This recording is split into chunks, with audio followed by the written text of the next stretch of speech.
ನಮಸ್ಕಾರ ಸ್ನೇಹಿತರೆ, ಹೊಸ ವಿಡಿಯೋಕ್ಕೆ ಸ್ವಾಗತ ಸುಸ್ವಾಗತ. ನಾನು ನಿಮ್ಮ ಸಂಜು ಸಿಕ್ಯಂ.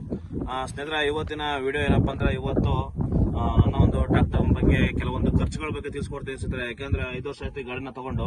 ಈ 5 ವರ್ಷದಲ್ಲಿ ಏನೇನು ಖರ್ಚು ಬಂದಿದೆ, ಏನೇನು ಬಂದಿಲ್ಲ ಅದ್ರ ಬಗ್ಗೆ ತಿಳಿಸ್ಕೊಡ್ತೇನೆ ಸ್ನೇಹಿತರೆ. ಯಾರೆಲ್ಲ ಫಸ್ಟ್ ಟೈಮ್ ನನ್ನ ವಿಡಿಯೋ ನೋಡ್ತೀರಾ ದಯವಿಟ್ಟು ಸಬ್ಸ್ಕ್ರೈಬ್ ಮಾಡಿ ಸ್ನೇಹಿತರೆ. ಸಬ್ಸ್ಕ್ರೈಬ್ ಬರ್ತಾ ಇಲ್ಲ ನನಗೆ, ಸಬ್ಸ್ಕ್ರೈಬ್ ಮಾಡಿ ಸ್ನೇಹಿತರೆ. ಹಾಗೆ ಲೈಕ್ ಮಾಡಿ, ಶೇರ್ ಮಾಡಿ, ಕಮೆಂಟ್ ಮಾಡೋದನ್ನ ಮರಿಬೇಡಿ ಸ್ನೇಹಿತರೆ. ಬನ್ನಿ ವಿಡಿಯೋನ ಶುರು ಮಾಡೋಣ. ಇವತ್ತು ಏನಪ್ಪಾ ಅಂದ್ರೆ ಕಾನ್ಸೆಪ್ಟ್ ಸ್ನೇಹಿತರೆ, ಈ ಗಾಡಿ ತಗೊಂಡು ಇವತ್ತಿಗೆ 5 ವರ್ಷ ಆಯ್ತು. ಈ 5 ವರ್ಷ 6 ವರ್ಷ ಆಗ್ತಾ ಬರ್ತಾ ಇದೆ ಸ್ನೇಹಿತರೆ. ಈ 6 ವರ್ಷದಲ್ಲಿ ನನ್ನ ಗಾಡಿ ಏನೇನು ಖರ್ಚು ಬಂದಿದೆ, ಏನೇನು ಬಂದಿಲ್ಲ, ಏನೇನು ಬರೋದಿದೆ. ಯಾಕೆಂದ್ರೆ ನಮ್ಮ ಕರ್ನಾಟಕದಲ್ಲಿ ಎಷ್ಟೋ ಟ್ರಾಕ್ಟರ್ಗಳು ತಗೊಂಡಿದ್ದಾರೆ. ತಗೊಳಕ್ಕಿಂತ ಮುಂಚೆ ಒಂದು ಯೋಚನೆ ಮಾಡ್ತಿರ್ತಾರೆ ಸ್ನೇಹಿತರೆ. ಏನಪ್ಪಾ ಅಂದ್ರೆ, ಗಾಡಿನ ತಗೊಂಡಾದ್ಮೇಲೆ ಏನೇನು ಖರ್ಚು ಬರ್ಬೋದು. ಯಾಕೆಂದ್ರೆ ಗಾಡಿ ಓಡಿದ ಮೇಲೆ ಗೊತ್ತಾಗೋದು. ಸ್ಟಾರ್ಟಿಂಗ್ ನಮಗೆ ಏನು ಗೊತ್ತಾಗಲ್ಲ. ಗಾಡಿ ಶೋರೂಮಿಗೆ ಹೋಗ್ಬೇಕಾರೆ ಈ ಗಾಡಿ ಖರ್ಚು ಬರುತ್ತಾ ಬರಲ್ವಾ ಅದ್ರ ಬಗ್ಗೆ ನಮಗೆ ಗೊತ್ತಾಗಲ್ಲ. ತಗೊಂಡು ಕೆಲಸ ಮಾಡಾದ್ಮೇಲೆ ಎಷ್ಟು 1000 ಗಂಟೆ ಆದ್ಮೇಲೆ ನಮಗೆ ಖರ್ಚು ಬರುತ್ತೆ, ಅದ್ರ ಬಗ್ಗೆ ಗೊತ್ತಾಗುತ್ತೆ ಸ್ನೇಹಿತರೆ. ಹಾಗಾಗಿ ಈಗ ತಗೊಂಡಿರೋರು ಇರ್ಬೋದು, ತಗೊಳಕ್ಕಿಂತ ತಗೋಬೇಕು ಅಂತ ನಮ್ಮ ರೈತರು ಇರ್ತಾರೆ. ಯಾವ ಗಾಡಿ ತಗೋಬೇಕು, ಯಾವ ಗಾಡಿ ಖರ್ಚು ಬರಲ್ಲ ಅಂತ ಅದೊಂದು ತಲೆಯಲ್ಲಿ ಓಡ್ತಾ ಇರುತ್ತೆ ಸ್ನೇಹಿತರೆ. ಹಾಗಾಗಿ ಇವತ್ತು ಕುಬೋಟಾ 55 HP 55 HP ಟ್ರಾಕ್ಟರ್ ಬಗ್ಗೆ ನಾನು ಇಲ್ಲಿಗೆ 4800 ಗಂಟೆ ಕೆಲಸ ಮಾಡಿದ್ದೀನಿ ಸ್ನೇಹಿತರೆ. ಈಗ 6 ವರ್ಷ ಆಯ್ತು. ಈಗ ರೀಸೆಂಟ್ಲಿ ಮಾತ್ರ ನಾನು ಗಾಡಿಲಿ ಕೆಲಸ ಮಾಡಿಲ್ಲ. ಮುಂಚೆ ಎಲ್ಲ ಚೆನ್ನಾಗಿ ಕೆಲಸ ಮಾಡಿದ್ದೀನಿ. ಹಾಗಾಗಿ ಈ ಒಂದು 4700 4800 ಗಂಟೆ ಕೆಲಸ ಮಾಡೋದ್ರಿಂದ ಪ್ರೆಸೆಂಟ್ ಆಗಿ ಗಾಡಿ ಏನ್ ಖರ್ಚು ಬಂದಿದೆ ಅದ್ರ ಬಗ್ಗೆ ತಿಳಿಸ್ಕೊಡ್ತೇನೆ ಸ್ನೇಹಿತರೆ. 4 ವೀಲ್ ಆಗಿರ್ಬೋದು, ಗೇರ್ ಬಾಕ್ಸ್ ಆಗಿರ್ಬೋದು, ಇಂಜಿನ್ ಆಗಿರ್ಬೋದು, ಮೈನರ್ ಆಗಿ ಎಲೆಕ್ಟ್ರಿಕ್ ವಸ್ತುಗಳಾಗಿರ್ಬೋದು, ಮೈನರ್ ಆಗಿ ಏನೇನು ಬಂದಿದೆ ಅದನ್ನ ನಿಮಗೆ ತಿಳಿಸ್ತೇನೆ. ಯಾಕೆಂದ್ರೆ ನಿಮಗೆ ಇದು ಉಪಯೋಗ ಆಗ್ಬೋದು, ನಿಮ್ಗೆ ಒಂದು ಡೌಟ್ ಕ್ಲಿಯರ್ ಆಗ್ಬೋದು ಸ್ನೇಹಿತರೆ. ಹಾಗಾಗಿ ಬನ್ನಿ ಸ್ನೇಹಿತರೆ, ಮೊದಲನೇ ಒಂದು ತೋರಿಸ್ತೀನಿ ನಾನು ಏನ್ ಕಂಪ್ಲೇಂಟ್ ಬಂತು ಅಂತ. ಅಂದ್ರೆ ಇಲ್ಲಿ ನಮ್ಮ ಒಂದು 4 ವೀಲ್ ಸಿಸ್ಟಮ್ ಅಲ್ಲಿ ಸ್ನೇಹಿತರೆ, ಈ ಒಂದು ಇಲ್ಲಿ ಬೇಲ್ಗೇರ್ ಸಿಸ್ಟಮ್ ಕೊಡ್ತಾರೆ. ಈ ಒಂದು ಬೇಲ್ಗೇರ್ ಸಿಸ್ಟಮ್ ಅಲ್ಲಿ ಆಯಿಲ್ ಲೀಕೇಜ್ ಆಗ್ತಿದೆ. ಈಗ ಅಂದ್ರೆ ಒಂದು 4 ವರ್ಷ ದಾಟಿದ ಮೇಲೆ ಆಯಿಲ್ ಲೀಕೇಜ್ ಸ್ಟಾರ್ಟ್ ಆಗಿದೆ. ಈ ಕಡೆ ಟೈರ್ ಅಲ್ಲಿ ಇಲ್ಲಿ ಲೀಕೇಜ್ ಸ್ಟಾರ್ಟ್ ಆಗಿದೆ, ಆ ಕಡೆ ಟೈರ್ ಅಲ್ಲಿ ಇಲ್ಲಿ ಸ್ಟಾರ್ಟ್ ಆಗಿದೆ ಸ್ನೇಹಿತರೆ. ಅಂದ್ರೆ ಇನ್ನು ಕನ್ಫರ್ಮ್ ಆಗಿ ಆಯಿಲ್ ಒಂದೊಂದು ಟೈಮ್ ಬರುತ್ತೆ, ಒಂದೊಂದು ಟೈಮ್ ಬರ್ತಿರಲ್ಲ. ಹಾಗಾಗಿ ಇನ್ನು ನಾನು ರಿಪೇರಿ ಮಾಡಿಸಿಲ್ಲ. ಆ ರಿಪೇರಿ ಕಾಸ್ಟ್ ಏನಕ್ಕೆ ಜಾಸ್ತಿ ಆಗಲ್ಲ ಸ್ನೇಹಿತರೆ. ಒಂದು 1200 ಸೀಲು, ಆ ಕಡೆ ಒಂದು 1200 ಸೀಲ್ ಆಗುತ್ತೆ. ಮತ್ತೆ ಅದೇ ಆಯಿಲ್ನ ಹಾಕಿರ್ತಾರೆ. ನೀವೇನಾದ್ರೂ ಚೇಂಜ್ ಮಾಡಬೇಕು, ತುಂಬಾ ದಿನ ಐತಿ ಅಂದ್ರೆ ಆಯಿಲ್ನ ಚೇಂಜ್ ಮಾಡಿಸ್ಬೋದು ಸೀಲ್ ಹಾಕ್ಸ್ಬೇಕಾದ್ರೆ. ಇಲ್ಲ ನೀವು ಹೊಸದಾಗಿ ಏನಾದ್ರು ಆಯಿಲ್ ಇದೆ ಅಂದ್ರೆ ಅದೇ ಆಯಿಲ್ನ ನೀವು ತೆಗೆದು ಅದೇ ಆಯಿಲ್ನ ಹಾಕ್ತಾರೆ. ಹಾಗಾಗಿ ಸ್ನೇಹಿತರೆ ಇದು ಕನ್ಫರ್ಮ್ ಆಗಿ ಇನ್ನೂ ಗೊತ್ತಿಲ್ಲ. ಹಾಗಾಗಿ ಇನ್ನೂ ಓಡಿಸ್ತಾ ಇದ್ದೀನಿ. ಇನ್ನು ಓಡಿಸಿ ಏನು ತೊಂದರೆ ಇಲ್ಲ ಅಂತ ಕಾರಣಕ್ಕೋಸ್ಕರ ನಾನು ಕೆಲಸ ಮಾಡ್ತೇನೆ ಸ್ನೇಹಿತರೆ. ಇದು ಏನಕ್ಕೆ ಹೋಗುತ್ತೆ ಅಂದ್ರೆ ಸ್ನೇಹಿತರೆ, ಸೀಲು ಈ ಒಂದು ಟೈರ್ ಮಣ್ಣು ಇದ್ರ ಮೇಲೆ ಬಿದ್ದು ಈ ಮಣ್ಣು ಈ ಒಂದು ಗ್ಯಾಪ್ಗೆ ಹೋಗಿ, ಈ ಗ್ಯಾಪ್ ಒಳಗಡೆ ಆ ಒಂದು ಸಣ್ಣ ಡಸ್ಟ್ ಆ ಸೀಲ್ ಒಳಗೆ ಹೋಗಿ ಅದನ್ನ ಉಜ್ಜಿ ಸ್ನೇಹಿತರೆ ಆ ಸೀಲ್ ಹಾಳಾಗುತ್ತೆ. ಇಲ್ಲ ಅಂದ್ರೆ ನಾವು ಸೀಲ್ನ ಹಾಳಾಗಬಾರ್ದು ಅಂದ್ರೆ ಇನ್ನೊಂದು ಏನ್ ಮಾಡ್ಬೇಕು ಅಂದ್ರೆ ಸ್ನೇಹಿತರೆ, ಈ ಗ್ಯಾಪ್ ಅಲ್ಲಿ ನಾವು ಬೆಳಗ್ಗೆ ಗಾಡಿ ಕೆಲ್ಸಕ್ಕೆ ಹೋಗ್ಬೇಕಾದ್ರೆ ಆ ನೀರಲ್ಲಿ ಏನಾದ್ರು ಪೈಪ್ ಇದ್ರೆ ಇಲ್ಲ ಗನ್ ಇದ್ರೆ ನೀರಲ್ಲಿ ಅದನ್ನ ತೊಳಿತಾ ಇರಬೇಕು. ಆವಾಗ ತೊಳಿತಾ ಇದ್ರೆ ಆ ಒಂದು ಡಸ್ಟ್ ಸೀಲಿಗೆ ಹೋಗೋದಿಲ್ಲ. ಹಾಗಾಗಿ ಸೀಲು ನಮಗೆ ಲಾಂಗ್ ಟೈಮ್ ಬರುತ್ತೆ. ಅಂದ್ರೆ ಇಲ್ಲಿ ತನಕ ಬಂದಿದೆ ಅಂದ್ರೆ ಸಾಮಾನ್ಯವಾಗಿ ಬರುತ್ತೆ ಸ್ನೇಹಿತರೆ. 4 ವೀಲ್ ಅಲ್ಲಿ ಎಲ್ಲ ಗಾಡಿಲೂ ಬಂದೇ ಬರುತ್ತೆ. ಅಂದ್ರೆ ಪದೇ ಬರಬಾರ್ದು ಅಷ್ಟೇ. ಇದೊಂದು ಕಂಪ್ಲೇಂಟ್ ಇದೆ ಸ್ನೇಹಿತರೆ. ಇನ್ನ ನೆಕ್ಸ್ಟ್ ಬಂದಿರೋದು ಖರ್ಚು ಏನಪ್ಪಾ ಅಂದ್ರೆ ಸ್ನೇಹಿತರೆ, ಈ ಒಂದು ಪವರ್ ಸ್ಟೇರಿಂಗ್ ನ ಒಂದು ಆಕ್ಸಲ್ ಬಂದಿದೆ ಸ್ನೇಹಿತರೆ. ಇದು ಅಳ್ಳಾಡ್ತಿದೆ. ಇದರಿಂದ ಏನಾಗುತ್ತೆ ಅಂದ್ರೆ ಟೈರ್ ಶೇಕ್ ಬರ್ತಿದ್ರ, ರೋಡ್ ಹೋಗ್ತಿರ್ಬೇಕಾದ್ರೆ ಟೈರ್ ಶೇಕ್ ಬರುತ್ತೆ. ಮತ್ತೆ ಬೇಸೆಯ ಏರ್ ಪೆರಿದ್ದಾಗ ಟೈರ್ ಶೇಕ್ ಬರುತ್ತೆ. ಇದರಿಂದ ಪ್ರಾಬ್ಲಮ್ ಏನಿಲ್ಲ, ಟೈರ್ ಸವೇತೆ ಅಷ್ಟೇ. ಹಿಂಗೆ ರೋಡಲ್ಲಿ ನಾವು ಸ್ಪೀಡ್ ಹೋಗ್ತಾ ಇರ್ಬೇಕಾದ್ರೆ ಟೈರಿಂಗ್ ಬ್ಯಾಲೆನ್ಸ್ ಆಡಿ ಟೈರ್ ಸವೇತೆ ಸ್ನೇಹಿತರೆ. ಇದನ್ನ ನಾವು ಹಾಕ್ಸ್ಬೇಕು ಅಂದ್ರೆ ನಮಗೆ ಶೋರೂಮ್ ರೇಟ್ ಬಂದ್ಬಿಟ್ಟು 10,000 ಆಗುತ್ತೆ ಇದ್ರದ್ದು ಈ ಒಂದು ರಾಡು ಸ್ನೇಹಿತರೆ. ಇದು ಒಂದೇ ಗಾಡಿಲೂ ಹೋಗಲ್ಲ ಅಂತೇನಿಲ್ಲ, ಎಲ್ಲಾ ಗಾಡಿಲೂ ಇದೊಂದು ಹೋಗುತ್ತೆ. ಸೋನಾಲಿಕ್ ಆಗಿರ್ಬೋದು, ಪ್ರತಿಯೊಂದು ಯಾವ್ದು ಡಬಲ್ ಪವರ್ ಸ್ಟೇರಿಂಗ್ ಏನ್ ಕೊಟ್ಟಿದ್ದಾರೆ ಪ್ರತಿಯೊಂದು ಗಾಡಿಲೂ ಹೋಗುತ್ತೆ. ಇದರ ಲೈಫ್ ಬಂದ್ಬಿಟ್ಟು ನಮಗೆ 5 ವರ್ಷ 4 ವರ್ಷ 5 ವರ್ಷ ಅಂದ್ರೆ ಕೆಲಸ ಮಾಡಿದ್ರ ಮೇಲೆ ಹೋಗುತ್ತೆ. ಈಗ ನಾವೊಂದು 3,500 4,500 ಗಂಟೆ ಕೆಲಸ ಮಾಡಿದೀವಿ ಅಂದ್ರೆ ಈ ಒಂದು ರಾಡ್ ಹೋಗುತ್ತೆ. ಇದೆಲ್ಲ ಗಾಡಿಲೂ ಹೋಗುವಂತದ್ದು ಸಾಮಾನ್ಯವಾಗಿ. ಇದನ್ನ ಆಲ್ಟರ್ ಮಾಡಬಹುದು ಸ್ನೇಹಿತರೆ. ಯಾವ ರೀತಿ ಅಂದ್ರೆ, ಈ ಒಂದು ರಾಡನ್ನ ನಾವು ತೆಗೆದುಬಿಟ್ಟು ಗ್ರೀಸ್ ಹೊಡೆಯುವಂತ ಐಟಮ್ ನ ಇದಕ್ಕೆ ಹಾಕ್ಸ್ಬೋದು. ಇಲ್ಲ ಅದನ್ನ ಹಾಕ್ಸ್ಬೋದು, ಇಲ್ಲ ಅಂದ್ರೆ ನೀವು ಶೋರೂಮ್ ನ ಫಿಟೆಡ್ ಹಾಕ್ಸ್ಬೋದು. ಶೋರೂಮ್ ಫಿಟೆಡ್ ನೀವು ಹಾಕ್ಸಿದ್ರೆ ನಿಮಗೆ ಮತ್ತೆ 5 ವರ್ಷ ನಿಮಗೆ ಖರ್ಚು 5 ವರ್ಷ ತನಕ ನೀವು ಏನು ಮಾತಾಡಂಗಿರಲ್ಲ. ಮತ್ತೆ ಗಾಡಿ ಟೈರ್ ಒಳ್ಳೆ ಫಿಟೆಡ್ ಆಗಿರುತ್ತೆ, ಯಾವುದೇ ರೀತಿ ಅನ್ಬ್ಯಾಲೆನ್ಸಿಂಗ್ ಆಗಲ್ಲ. ನೀವೇನಾದ್ರೂ ಇಲ್ಲ ನಮಗೆ ಕಾಸ್ಟ್ ಜಾಸ್ತಿ ಆಗುತ್ತೆ ಅಂದ್ರೆ ಮುಗಿಸ್ಬೇಕು ಅಂದ್ರೆ ಒಂದು 2,000-2,500 ರೂಪಾಯಲ್ಲಿ ನಿಮಗೆ ಈ ರಾಡ್ನ ತೆಗೆದು ಗ್ರೀಸ್ ಹೊಡೆಯುವಂತ ಒಂದು ರಾಡ್ನ ಹಾಕೊಡ್ತಾರೆ ಸ್ನೇಹಿತರೆ. ಅದಾದ್ಮೇಲೆ ಈಗ ನೆಕ್ಸ್ಟ್ ಆಯ್ತು ಸ್ನೇಹಿತರೆ. ಇನ್ನ ನಮ್ಮ ಒಂದು ಈ ಒಂದು ಪಂಪ್ ಅಲ್ಲಿ ಪವರ್ ಸ್ಟೇರಿಂಗ್ ಒಂದು ಪಂಪ್ ಅಲ್ಲಿ ಯಾವುದೇ ರೀತಿ ಆಯಿಲ್ ಲೀಕ್ ಆಗಿಲ್ಲ, ಯಾವುದೇ ರೀತಿ ಸೀಲ್ ಆಗಿಲ್ಲ, ಅದು ಚೆನ್ನಾಗಿದೆ, ಯಾವುದೇ ರೀತಿ ತೊಂದರೆ ಆಗಿಲ್ಲ ಸ್ನೇಹಿತರೆ. ಅದು ಚೆನ್ನಾಗಿ ವರ್ಕ್ ಆಗ್ತಿದೆ. ಇನ್ನ ನೆಕ್ಸ್ಟ್ ನನ್ನ ಗಾಡಿಯ ಖರ್ಚು ನೆಕ್ಸ್ಟ್ ಖರ್ಚು ಬಂದ್ಬಿಟ್ಟು ಸ್ನೇಹಿತರೆ ಬ್ಯಾಟ್ರಿ ಸಾಮಾನ್ಯವಾಗಿ ನಿಮಗೆ ಗೊತ್ತಿರುತ್ತೆ. 4 ವರ್ಷಕ್ಕೆ 5 ವರ್ಷಕ್ಕೆ 3 ವರ್ಷಕ್ಕೆ ಈ ತರ ಹೋಗ್ತಾನೆ ಇರುತ್ತೆ. ಅದ್ರ ಬ್ಯಾಟ್ರಿ ಮೇಲೆ ಹೋಗುತ್ತೆ ಸ್ನೇಹಿತರೆ. ನನ್ನ ಟ್ರಾಕ್ಟರ್ ಅಲ್ಲಿ ಹೋಗಿದ್ದು 4 ವರ್ಷಕ್ಕೆ ಬ್ಯಾಟ್ರಿ ಹೋಗಿದ್ದು. ಮುಂಚೆ ಇದ್ದಿದ್ದು ಬ್ಯಾಟ್ರಿ ಬಂದ್ಬಿಟ್ಟು ಆಮ್ರಾನ್ ಬ್ಯಾಟ್ರಿ, ಅಂದ್ರೆ ಶೋರೂಮ್ ಬ್ಯಾಟ್ರಿ. ಅದು 8,500 ರೂಪಾಯಿ. ಇದು ನಾನು 7,000 ಕೊಟ್ಟು ಹಾಕ್ಸಿದ್ದು. ಆ ಬ್ಯಾಟ್ರಿ ನಮಗೆ ಶೋರೂಮ್ ಅಲ್ಲಿ ಸಿಗೋದಿಲ್ಲ. ಅದು ಬೊಲೊರೋ ಪಿಕಪ್ ಬ್ಯಾಟ್ರಿ. ಅದು ಆ ಬ್ಯಾಟ್ರಿ ಸಿಗ್ತಿರೋದಕ್ಕೆ ಇದು ದೊಡ್ಡ ಬ್ಯಾಟ್ರಿ, ಅದು ಸ್ವಲ್ಪ ಚಿಕ್ಕ ಬ್ಯಾಟ್ರಿ ಬರುತ್ತೆ. ಈ ಬ್ಯಾಟ್ರಿನ ನಾನು ಸ್ವಲ್ಪ ಇಲ್ಲಿ ಆರ್ಡರ್ ಮಾಡಿಸಿ ಇಲ್ಲೊಂದು ಪಟ್ಟಿ ಕೊಟ್ಟಿದ್ರು, ಆ ಪಟ್ಟಿನ ತೆಗೆಸಿ ನಾನು ದೊಡ್ಡ ಬ್ಯಾಟ್ರಿನ ಹಾಕ್ಸಿದೆ ಸ್ನೇಹಿತರೆ. ಇದು ಸಾಮಾನ್ಯವಾಗಿ ಎಲ್ಲಾ ಗಾಡಿಯಲ್ಲೂ ಹೋಗುವಂತದ್ದು. ಇದು ಆ ಗಾಡಿ ಈ ಗಾಡಿ ಅಂತೇನಿಲ್ಲ, ಇದು ಸಾಮಾನ್ಯವಾಗಿ ಬರ್ತಾ ಇರುತ್ತೆ ಎಲ್ಲಾ ಗಾಡಿಲೂ. ಇನ್ನ ನೆಕ್ಸ್ಟ್ ನಮ್ಮ ಒಂದು ಸ್ನೇಹಿತರೆ ರೇಡಿಯೇಟರ್ ನೋಡ್ತೀರಾ, ಇನ್ನ ಏರ್ ಫಿಲ್ಟರ್ ನೋಡ್ತೀರಾ. ಇದು ಯಾವುದೇ ರೀತಿ ನಮ್ಗೆ ತೊಂದರೆ ಇಲ್ಲ, ಅವಾಗ ಕ್ಲೀನ್ ಮಾಡ್ಕೊಂತಿರ್ತೀವಿ. ಇದರಿಂದ ಏನು ಪ್ರಾಬ್ಲಮ್ ಇಲ್ಲ. ಏರ್ ಫಿಲ್ಟರ್ನ ಎಲ್ಲ ಕಡೆಯಲ್ಲೂ ಚೇಂಜ್ ಮಾಡ್ತಿರ್ತೀವಿ. ಇದ್ರಲ್ಲಿ ಯಾವುದೇ ರೀತಿ ಪ್ರಾಬ್ಲಮ್ ಇಲ್ಲ. ಇನ್ನು ನಾವು ರೇಡಿಯೇಟರ್ ತಗೊಂಡಾಗ ರೇಡಿಯೇಟರ್ ಅಲ್ಲಿ ಡೈಲಿ ಕೆಲಸ ಮಾಡೋದ್ರಿಂದ ಹೀಟ್ ಆಗ್ತಿರುತ್ತೆ. ಹೀಟ್ ಆಗೋದ್ರಿಂದ ಸ್ವಲ್ಪ ಕೂಲೆಂಟ್ ಖಾಲಿ ಆಗ್ತಿರುತ್ತೆ. ಆ ಕೂಲೆಂಟ್ ನ ನಾವು ಇಲ್ಲಿ ನಾವು ಸ್ಟೋರೇಜ್ ಮಾಡಿದಾಗ ಇದರಿಂದ ಖಾಲಿ ಆದಾಗ ಅದು ತಗೊಳ್ತಾ ಇರುತ್ತೆ, ಆಟೋಮೆಟಿಕ್ ತಗೊಳ್ತಾ ಇರುತ್ತೆ. ನಾವು ಇದರಲ್ಲಿ ಕೂಲೆಂಟ್ ನ ಮೇಂಟೈನ್ ಮಾಡ್ತಾ ಇರಬೇಕು, ಅವಾಗ ನೋಡ್ಕೊಂತ ಇರಬೇಕು ಖಾಲಿ ಆಗಿದೆಯಿಲ್ಲ ಅಂತ. ಇಲ್ಲೊಂದು ಫುಲ್ ಅಂತ ಗೇಜ್ ಕೊಟ್ಟಿದ್ದಾರೆ, ಆ ಗೇಜಿಗೆ ನಾವು ನೋಡ್ಕೊಂತ ಇರಬೇಕು. ರೇಡಿಯೇಟರ್ ಇಲ್ಲಿ ತನಕ ಯಾವುದೇ ರೀತಿ ತೊಂದರೆ ಇಲ್ಲ. ಇದನ್ನ ಕೂಲೆಂಟ್ ನಾನು ಹೇಳ್ತೀನಿ ನೆಕ್ಸ್ಟ್ ಪ್ರಾಬ್ಲಮ್ ಏನಾಯ್ತು ಅಂತ. ಅದರಿಂದ ನನ್ನ ಗಾಡಿಯಲ್ಲಿ ನೆಕ್ಸ್ಟ್ ಪ್ರಾಬ್ಲಮ್ ಬಂದ್ಬಿಟ್ಟು ಇಂಜಿನ್ ವಾಟರ್ ಬಾಡಿ ನೋಡಿ ಕಾಣ್ತಿದೆ ನೋಡಿ, ಹೊಸದಾಗಿ ನಾನು ಹಾಕ್ಸಿರೋದು. ಅಲ್ಲಿ ಚಿಲ್ವಾರ ಕಾಣ್ತಿದೆ ನೋಡಿ, ಬಣ್ಣ ಇದಾಗಿದೆ ನೋಡಿ. ಆ ಒಂದು ಐಟಮ್ ನೋಡಿ ಇದೆ. ಈ ಒಂದು ಸಿಸ್ಟಮ್ ಹೋಯ್ತು ನನಗೆ. ಈ ಸಿಸ್ಟಮ್ ಯಾವಾಗ ಹೋಯ್ತು ಅಂದ್ರೆ ಸ್ನೇಹಿತರೆ, ಕರೆಕ್ಟಾಗಿ ಗಾಡಿ 4,000 ಹೊಡಿತು, ಅವಾಗ ಸಿಸ್ಟಮ್ ಹೋಯ್ತು.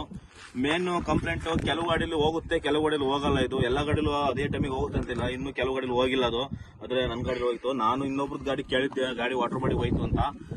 ಇದು ಸ್ನೇಹಿತರೆ ಏನಕ್ಕೆ ಹೋಯ್ತು ಅಂದ್ರೆ ಈ ಕೂಲೆಂಟ್ ಪ್ರಾಬ್ಲಮ್ ಅಂತ, ಕೂಲೆಂಟ್ ಪ್ರಾಬ್ಲಮ್ ಇಂದ ಇದು ಹೋಗುತ್ತೆ ಅಂತಾರೆ. ಯಾಕೆಂದ್ರೆ ಕೂಲೆಂಟ್ ದಿನನಿತ್ಯ ಗಾಡಿ ಓಡ್ತಾ ಇರುತ್ತೆ, ಹೀಟ್ ಆಗುತ್ತೆ. ಕೂಲೆಂಟ್ ಅಲ್ಲಿ ಒಂದು ಟೆಂಪರ್ ಕಳ್ಕೊಳುತ್ತೆ. ಆ ಟೆಂಪರ್ ಕಳ್ಕೊಳೋದ್ರಿಂದ ಈ ವಾಟರ್ ಬಾಡಿ ಹೀಟ್ ಆಗಿ ಈ ಒಂದು ವಾಟರ್ ಬಾಡಿ ಹೋಗುತ್ತೆ ಸ್ನೇಹಿತರೆ. ಇದನ್ನ ನಾನು ರಿಪೇರಿ ಮಾಡಿಸಿದೆ. ಹೆಂಗ್ ಬಂತು ಕಂಪ್ಲೇಂಟ್ ಅಂದ್ರೆ, ನಾನು ಗಾಡಿ ಕೆಲಸ ಮಾಡ್ತಾ ಇರ್ಬೇಕಾದ್ರೆ ಈ ಒಂದು ಫ್ಯಾನ್ ಬೆಲ್ಟ್ ಸೌಂಡ್ ಬರಕ್ ಸ್ಟಾರ್ಟ್ ಆಯ್ತು. ಫ್ಯಾನ್ ಬೆಲ್ಟ್ ಸೌಂಡ್ ಬರಕ್ ಸ್ಟಾರ್ಟ್ ಆದ್ಮೇಲೆ ಇಲ್ಲಿ ಆಯಿಲ್ ಲೀಕ್ ಆಯ್ತು ಸ್ನೇಹಿತರೆ. ಕೂಲೆಂಟ್ ಲೀಕ್ ಆಯ್ತು. ಈ ಜಾಗದಲ್ಲಿ ಕೂಲೆಂಟ್ ಲೀಕ್ ಆಗಿರುತ್ತೆ ನಮಗೆ. ಈ ಜಾಗದಲ್ಲಿ ಕೂಲೆಂಟ್ ಲೀಕ್ ಆಯ್ತು. ಆಮೇಲೆ ಏನು ಅಂತ ನಾನು ಡ್ಯಾಶ್ ಬೋರ್ಡ್ ಈ ಜಾಗದಲ್ಲಿ ಕೂಲೆಂಟ್ ಲೀಕ್ ಆಗುತ್ತೆ. ಆಮೇಲೆ ಏನು ಅಂತ ಡ್ಯಾಶ್ ಬೋರ್ಡ್ ತೆಗೆದು ನೋಡಾದ್ಮೇಲೆ ಇದು ಫ್ಯಾನ್ ಶೇಕ್ ಬರಕ್ ಸ್ಟಾರ್ಟ್ ಆಯ್ತು. ಅವಾಗ ನಾನು ಕಾಲ್ ಮಾಡಿ ಕೇಳೋ ಹೊತ್ತಿಗೆ ವಾಟರ್ ಬಾಡಿ ಹೋಯ್ತು ಅಂದ್ರೆ ಸ್ನೇಹಿತರೆ. ಅದನ್ನ ನಾನು ಎಷ್ಟು ಬಿತ್ತು ಕಾಸ್ಟ್ ಅಂದ್ರೆ 6,000 ರೂಪಾಯಿ ಬಿತ್ತು.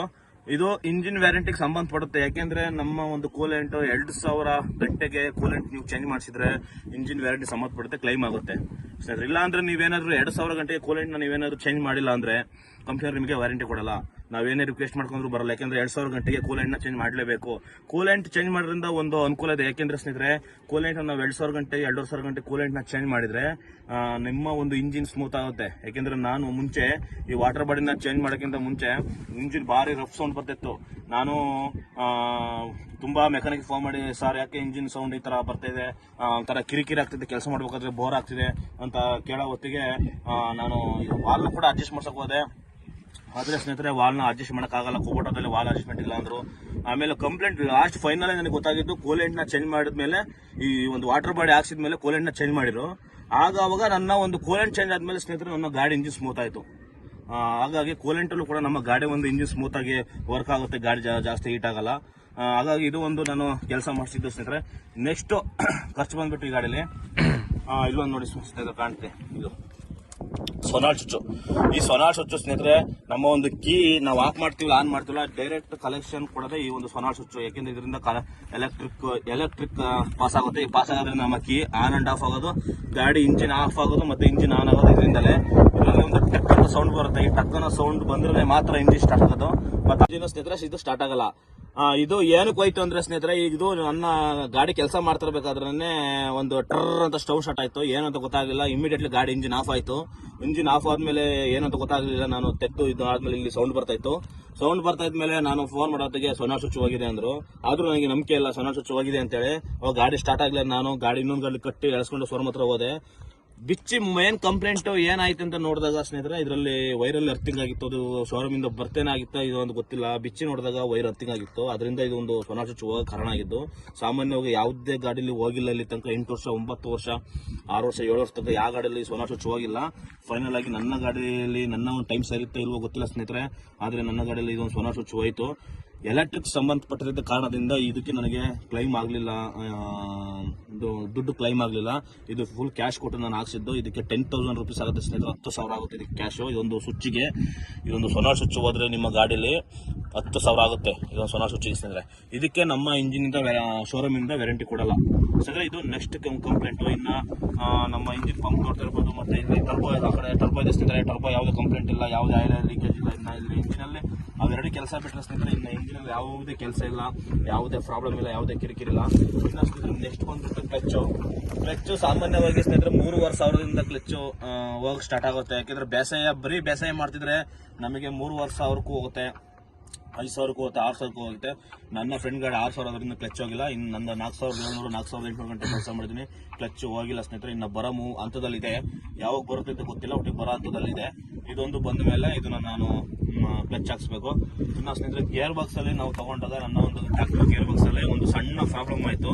ಸಣ್ಣ ಪ್ರಾಬ್ಲಮ್ ಏನಕ್ಕಪ್ಪ ಆಯ್ತು ಅಂದ್ರೆ, ನನ್ನ ಗಾಡಿಯಲ್ಲಿ ಒಂದು 4ರಿಂದ 5 ಬೇರಿಂಗ್ ಹೋಯ್ತು. ಸ್ಟಾರ್ಟಿಂಗ್ ತಂದು ಒಂದು 1,000 ಗಂಟೆಗೆ 1,500 ಗಂಟೆಗೆ ನನ್ನ ಗೇರ್ ಬಾಕ್ಸ್ ಅಲ್ಲಿ ಬೇರಿಂಗ್ ಹೋಯ್ತು. ಮೇನ್ ಕಂಪ್ಲೇಂಟ್ ನಾನೇ ಮಾಡ್ಕೊಂಡಿದ್ದು ತಪ್ಪನ್ನ. ಯಾಕೆಂದ್ರೆ ಸ್ಟಾರ್ಟಿಂಗ್ ಅಲ್ಲಿ ನನ್ನ ಗಾಡಿಗೆ ಟ್ರೈಲರ್ ಇರಲಿಲ್ಲ, ಏನೋ ಒಂದು ಬಾಡಿಗೆ ಬಂತು. ಬಾಡಿಗೆಗೋಸ್ಕರ ನಾನೇನು ಮಾಡಿದೆ, ಅರ್ಜೆಂಟ್ ಅಲ್ಲಿ ಬೇರೆ ಟ್ರೈಲರ್ನ ಯೂಸ್ ಮಾಡಿದೆ. ಈ ಬೇರೆ ಟ್ರೈಲರ್ನ ಯೂಸ್ ಮಾಡೋದ್ರಿಂದ ಏನಾಗುತ್ತೆ ಸ್ನೇಹಿತರೆ ಅಂದ್ರೆ, ಕೆಲವೊಂದು ಗಾಡಿಗಳಲ್ಲಿ ಪಿಸ್ರು ಸ್ಟಾರ್ಟ್ ಆಗಿರುತ್ತೆ. ಈ ಗಾಡಿ ಗೇರ್ ಬಾಕ್ಸ್ ರನ್ ಆಗಿ ಅದರಲ್ಲಿ ಪಿಸ್ರು ಸ್ಟಾರ್ಟ್ ಆಗಿರುತ್ತೆ. ಆ ಪಿಸ್ರು ಏನಾದ್ರೂ ನಮ್ಮ ಇಂಜಿನ್ಗೆ ಬಂದ್ರೆ ಆ ಪಿಸ್ರು ಕಾಗಳಿಗೇನು ಹೊಡ್ತಾ ಮಾಡಲ್ಲ, ಬೇರಿಂಗ್ಗಳಲ್ಲಿ ಹೊಡ್ತಾ ಮಾಡುತ್ತೆ. ಯಾಕೆಂದ್ರೆ ಆ ಪಿಸ್ರು ಹೋಗ್ಬಿಟ್ಟು ಆ ಬೇರಿಂಗ್ ಒಳಗಡೆ ಕೂತ್ಕೊಂಡ್ಬಿಟ್ಟು ಅದನ್ನ ಉಜ್ಜಿ ನಮ್ಮ ಒಂದು ಗಾಡಿಯ ಬೇರಿಂಗ್ ನ ಹಾಳು ಮಾಡುತ್ತೆ. ಹಾಗಾಗಿ ನೀವು ಯಾವುದೇ ಕಾರಣಕ್ಕೂ ಬೇರೆ ಗಾಡಿಯ ಟ್ರೈಲರ್ನ ಯೂಸ್ ಮಾಡಬೇಡಿ. ಯಾಕೆಂದ್ರೆ ನಮ್ಮ ಆಯಿಲ್ ಥಿಕ್ನೆಸ್ ಬೇರೆ ಇರುತ್ತೆ, ಬೇರೆ ಗಾಡಿಗಳ ಆಯಿಲ್ ಥಿಕ್ನೆಸ್ ಬೇರೆ ಇರುತ್ತೆ. ಹಾಗಾಗಿ ನೀವು ಯಾವುದೇ ಕಾರಣಕ್ಕೂ ನೀವೇನಾದ್ರೂ ಟ್ರೈಲರ್ನ ಚೇಂಜ್ ಮಾಡಬೇಕು ಅಂತಿದ್ರೆ, ನೀವು ಅದ್ರಾಗ ಇರುವಂತ ಆಯಿಲ್ ನ ತೆಗಿಬೇಕು. ತೆಗೆದುಬಿಟ್ಟು ನೀವು ಟ್ರೈಲರ್ನ ಹಾಕಿ, ಪಂಪಲ್ಲಿ ಇರುವಂತ ಆಯಿಲ್ ನ ತೆಗಿಬೇಕು. ತೆಗೆದುಬಿಟ್ಟು ನೀವು ಟೈಲರ್ನ ಹಾಕ್ಬೇಕು. ಹೆಂಗ್ ಬೇಕು ಹಂಗೆ ನೀವು ಟೈಲರ್ನ ಉಪಯೋಗಿಸಂಗಿಲ್ಲ. ಅದೊಂದು ಮೇನ್ ರೀಸನ್ ಸ್ನೇಹಿತರೆ. ಅದು ಜಾಸ್ತಿ ಏನು ಕಾಸ್ಟ್ ಆಗಲಿಲ್ಲ ನನಗೆ, ಒಂದು 4,700 4,800 ಆಯ್ತು ಬೇರಿಂಗ್ ಅಷ್ಟೇ, ಬೇರೆ ಏನು ಪ್ರಾಬ್ಲಮ್ ಆಗಿಲ್ಲ. 4,700 ಆಯ್ತು. ಅದನ್ನ ಗೇರ್ ಬಾಕ್ಸ್ ರೆಡಿ ಮಾಡಿಸಿ ಸ್ನೇಹಿತರೆ. ಆ ಗೇರ್ ಬಾಕ್ಸ್ ರೆಡಿ ಮಾಡಿಸಿದ ಮೇಲೆ ಸ್ವಲ್ಪ ಆಯಿಲ್ ಲೀಕ್ ಆಗ್ತಿದೆ ಗೇರ್ ಬಾಕ್ಸ್, ಅಲ್ಲಿ ತನಕ ಲೀಕ್ ಆಗ್ತಿರಲ್ಲ. ಅದು ಪ್ಯಾಕೇಜ್ ಏನೋ ಕಂಪ್ಲೇಂಟ್ ಏನೋ ಸರಿಯಾಗಿ ಕೂತಿಲ್ಲ ಫಿಟೆಡ್ ಆಗಿ. ನೆಕ್ಸ್ಟ್ ನಾನು ಕ್ಲಚ್ ಹಾಕ್ಸ್ಬೇಕಾದ್ರೆ ಅದನ್ನ ಮಾಡ್ಕೊಡ್ತೀನಿ ಅಂತ ಹೇಳಿದ್ದಾರೆ ಸ್ನೇಹಿತರೆ. ಇನ್ನು ಗೇರಲ್ಲಿ ಯಾವುದೇ ಪ್ರಾಬ್ಲಮ್ ಇಲ್ಲ, ಸಿಂಕ್ರೋಮಿಕ್ಸ್ ಗೇರ್ ಆಗೋದ್ರಿಂದ ಗೇರಲ್ಲಿ ಯಾವುದೇ ಪ್ರಾಬ್ಲಮ್ ಇಲ್ಲ. ಇನ್ನು ಟೈರಲ್ಲಿ ಇರುವಂತ ಬೇರಿಂಗ್ ಅಷ್ಟೇ, ಯಾವುದೇ ಆಯಿಲ್ ಲೀಕೇಜ್ ಇಲ್ಲ.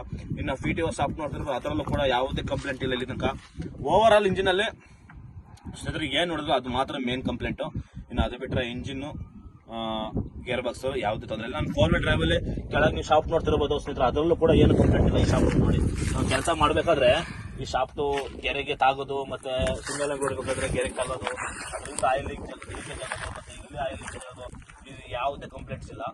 ಇನ್ನು ಈ ಗಾಡೀಲಿ ನೋಡಿ ಈ ಕಡೆ ಸೀಲ್ ಹೋಗಿದೆ, ಇನ್ನು ಈ ಕಡೆ ಸೀಲ್ ಹೋಗಿಲ್ಲ ಸ್ನೇಹಿತರೆ. ಇಷ್ಟು ನನ್ನ ಗಾಡಿಯ ಒಂದು ಖರ್ಚು, ಇಲ್ಲಿ ತನಕ ಆಗಿರುವಂತ ಖರ್ಚು ಸ್ನೇಹಿತರೆ. ಇದು ನಾರ್ಮಲ್ ಆಗಿ ನನಗೆ ಗಾಡಿಗಳು ಸಾಮಾನ್ಯವಾಗಿ ನಮ್ಮ ಟೈಮ್ ಚೆನ್ನಾಗಿದ್ರೆ ಬರಲ್ಲ, ಟೈಮ್ ಚೆನ್ನಾಗಿಲ್ಲ ಅಂದ್ರೆ ಬರ್ತಾ ಇರ್ತವೆ. ಅದೆಲ್ಲ ನಾವು ಮಾಡಿಸ್ಕೊಂತಿರ್ಬೇಕು.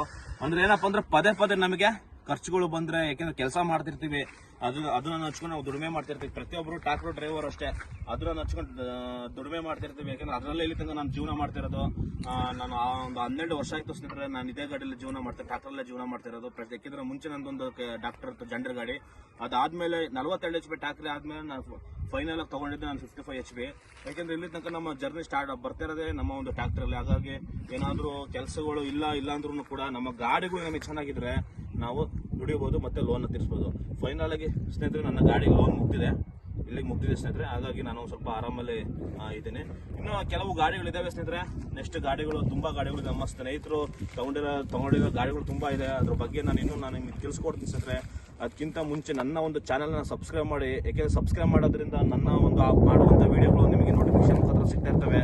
ಹಾಗಾಗಿ ನನ್ನ ಒಂದು ಚಾನಲ್ ಸಬ್ಸ್ಕ್ರೈಬ್ ಮಾಡಿ, ಲೈಕ್ ಮಾಡಿ. ಈ ವಿಡಿಯೋ ಏನಾದರೂ ನಿಮಗೆ ಇಷ್ಟ ಆಯಿತು ಅಂದರೆ ಹಂಗೆ ಕಮೆಂಟ್ ಮಾಡಿ ಸ್ನೇಹಿತರೆ, ಶೇರ್ ಮಾಡೋದನ್ನ ಮರಿಬೇಡಿ. ನಮಸ್ಕಾರ, ಧನ್ಯವಾದಗಳು.